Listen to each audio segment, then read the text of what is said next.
நல்லதுக்கு போகலன்னா கூட கெட்டதுக்கு கெட்டதுக்கு போகணும்னு போணும். சொல்லுவாங்க. கண்டிப்பா போகணும். எவ்வளோதான் பகை இருந்தாலும், பகையாளியா இருந்தாலும், ஜென்ம விரோதியா இருந்தாலும் கூட, ஒருத்தர் வீட்ல ஒரு துக்கம் நடந்துருச்சு அப்படின்னா, அத போய் கேட்கணும் அப்படிங்கிறது ஒரு மரபாகவும், நாகரீகமாகவும் இருக்கு. அந்த அடிப்படையில அவர் போயிருக்கிறாரு. இது வந்து சமூக வலைதளங்கள்ல அ வழக்கமா ஒவ்வொரு நடிகர்களுக்கு ரசிகர்கள் இருக்கிற மாரி கொஞ்சம் இவருக்கு இருப்பாங்கல்ல. அவங்கலாம் வந்து கொந்தளிச்சுக்கிட்டு இருக்காங்க. இப்படி போலாம் அப்படின்ட்டு. ஆனா என்ன அளவுல அது வந்து தவறில்ல. இது ஒரு மாரியான ஒரு இறப்பு நிகழ்வு. அதேமாரி சீமான் அவர்களுடைய தந்தையார் காலமானப்போ, ஸ்டாலின் அவர்கள் வந்து அலைபேசியில அழைத்து விசாரிச்சார். இந்த மாரியான பண்பு அவசியமானது. ஏன்னா, இதுக்கு முன்னாடி இருந்த அரசியல் வரலாறு எடுத்து பார்த்தீங்கன்னா, ஏதோ வெட்டுக்குத்து மாரி இடையில அது. இடையில தான். Karunanidhi period, Jayalalithaa period.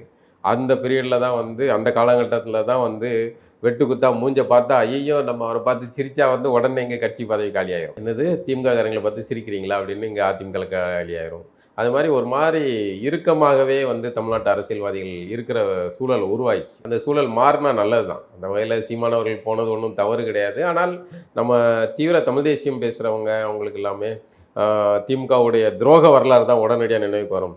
அப்படியான ஆள்கள நம்ம போய் பார்க்க வேண்டியது அவசியமா? அப்படிங்கிற கோணத்தில அவங்க விமர்சிக்கிறாங்க. விமர்சனங்கள் திமுகவை கொள்கை ரீதியாக, அரசியல் ரீதியாக அவர்களுடைய செயல்பாட்டின் அடிப்படையில நம்ம விமர்சிக்கிறோம். அது சரியா இருக்கும். அதுக்காக வந்து சக மனிதர்களை வெறுப்பு மனநிலையில நம்ம வந்து யாரையுமே அணுக வேண்டியதில்ல.